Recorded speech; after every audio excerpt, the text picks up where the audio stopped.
Hi, everybody. Oh, let me get closer. Okay.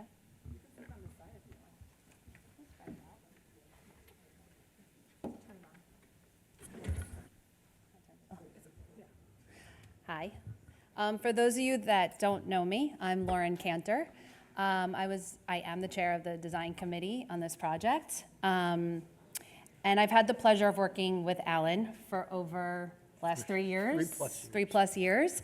And it's been just such an incredible experience. It's been fun, it's been challenging, and we've had an incredible group to do it with together.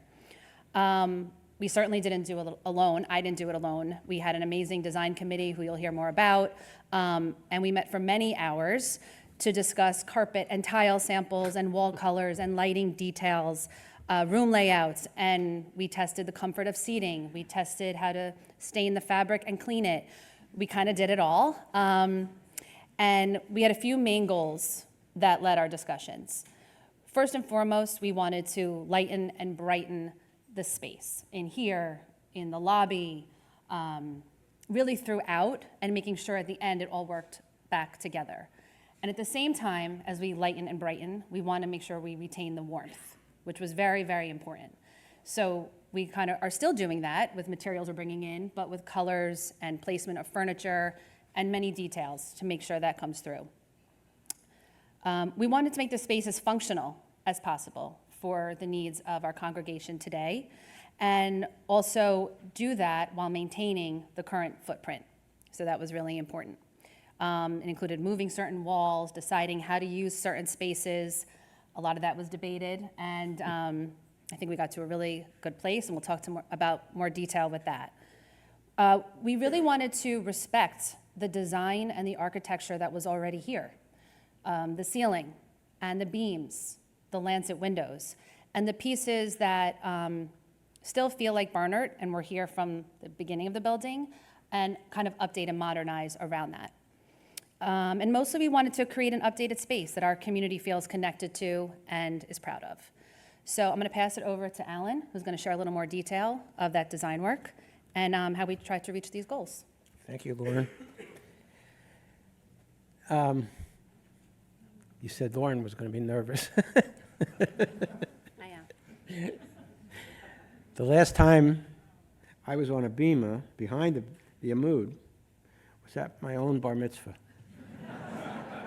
It was just a few years ago. Before I talk about what we created here at Barnert, I want to share a little about my religious background. I'm a proud Jew, but not in the sense of being a terribly religious Jew.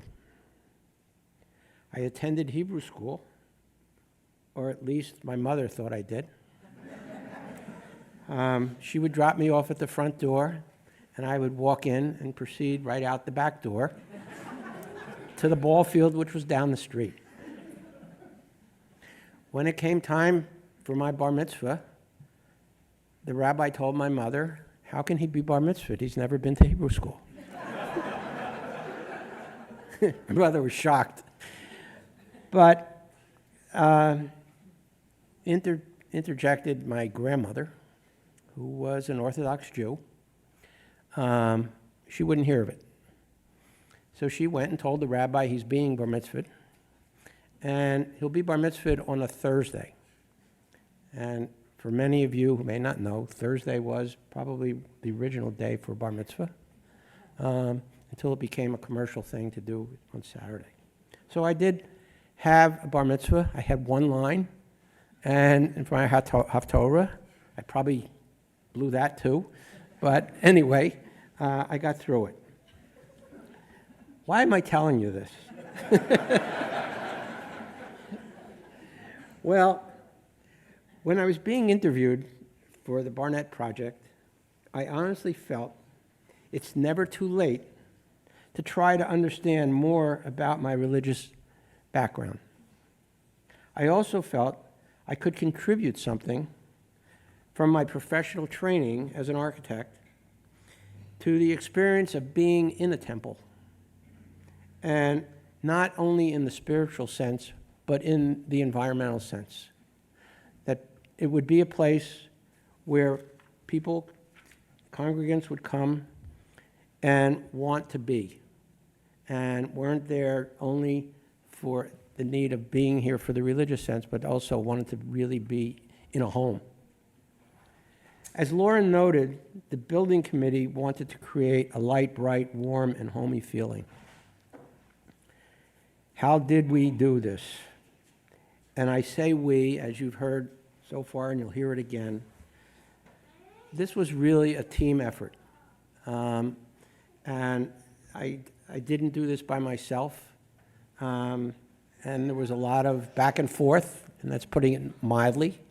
And the other thing I wanted to do was respect the architecture of the original building. Let's take a look at what we did. And many of you were in my group, and I talked to you about the entrance. And as I expressed, when I first came here, I couldn't find the front entrance to the building. And then when I spoke to the committee, and they said, yeah, you're right, we got to do something about the front entrance. So we did. And then we were very fortunate. As time went on, we talked about the doors, and no one really loved the doors that were there. They were not welcoming.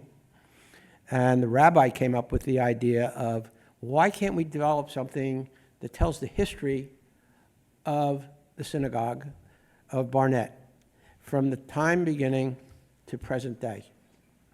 And stepped in Laura Lou Levy. And my God, what a job. Where are you, Laura?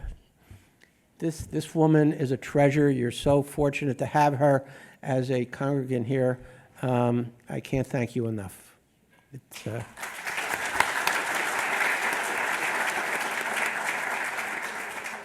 She created this. And the interesting thing was yesterday they were put in place. And you couldn't believe who was up here putting it together and how it goes together. It was all little pieces. And not only the construction workers, but you had the project manager, you had Alan here, myself, and some other members putting this together and putting these doors in place. It was truly remarkable that it happened.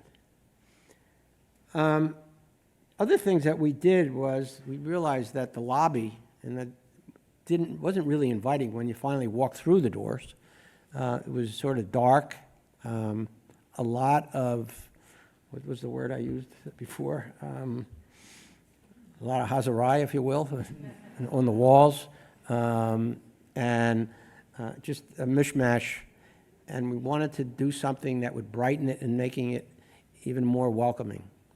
So talked to the rabbi and convinced the rabbi, actually she offered it, to get rid of her office. And we also took a small portion of the Barty Lounge and incorporated that, plus a storage room and a couple of other things, into what is now the extension of the lobby, raised the roof, and opened it to what will become a beautiful outdoor garden, whatever it wants to be, whatever happens in the future, but it's not done.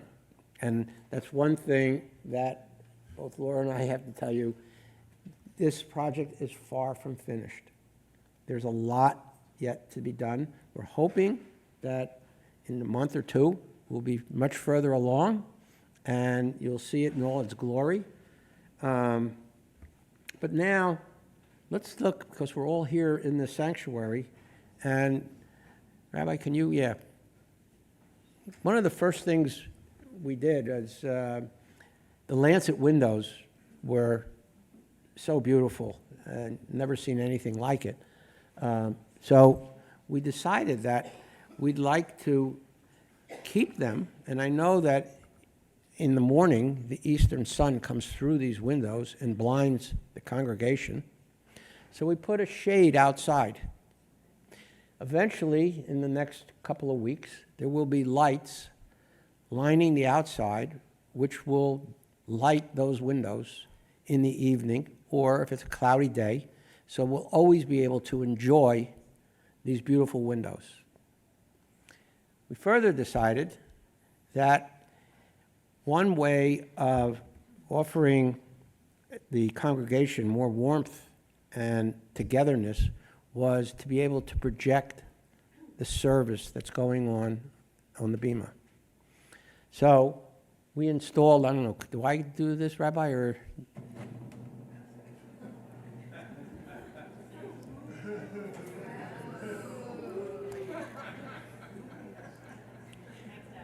We installed these projection screens and new projectors, and that way this can be telecast. If you can't make it to service, you can see it in your home. And you can see from the picture, Nisan, you opened that? Yeah, you did. We even have a shade that closes the skylight from the bright light that hits the rabbi. But you can see what we did, and that basically everything was here. The space was here, but we brightened it.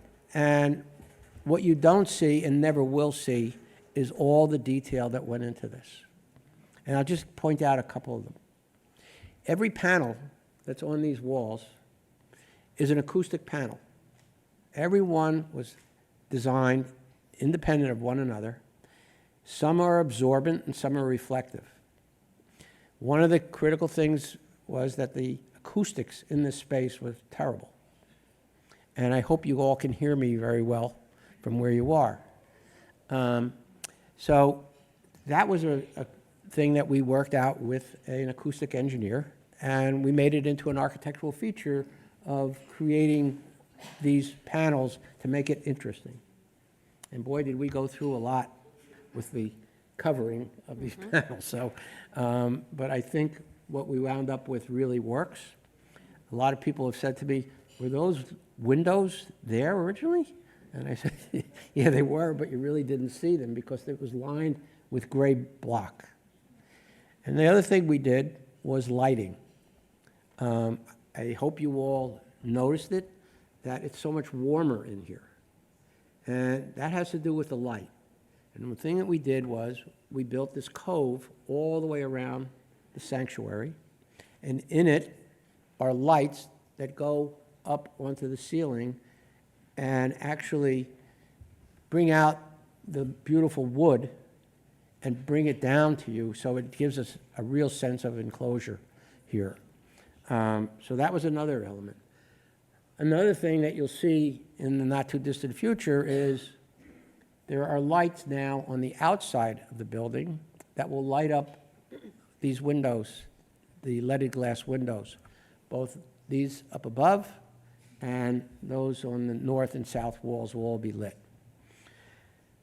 So these are just a couple of things that we did that you'll never really see, but they're here.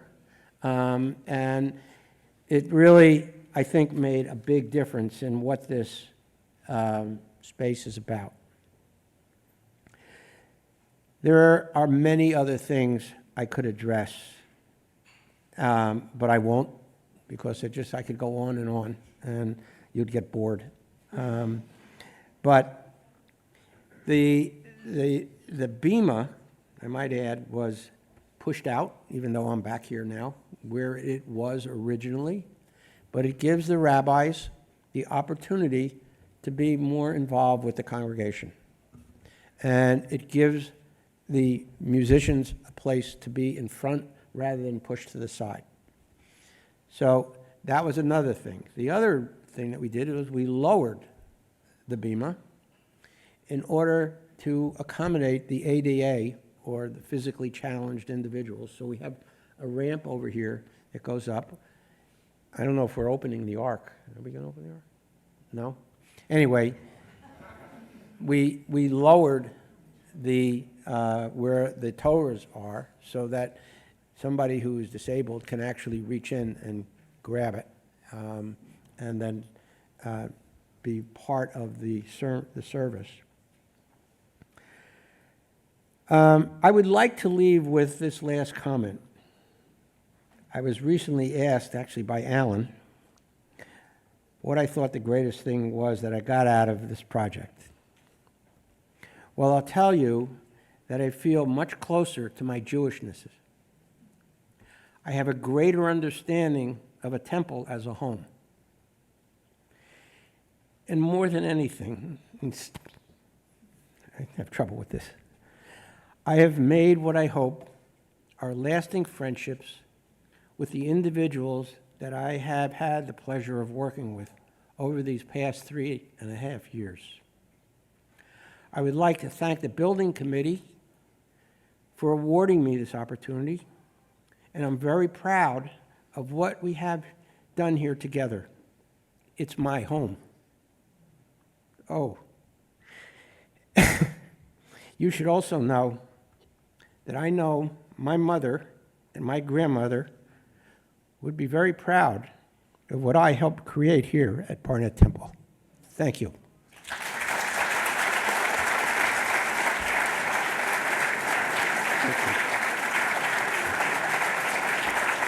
Thank you.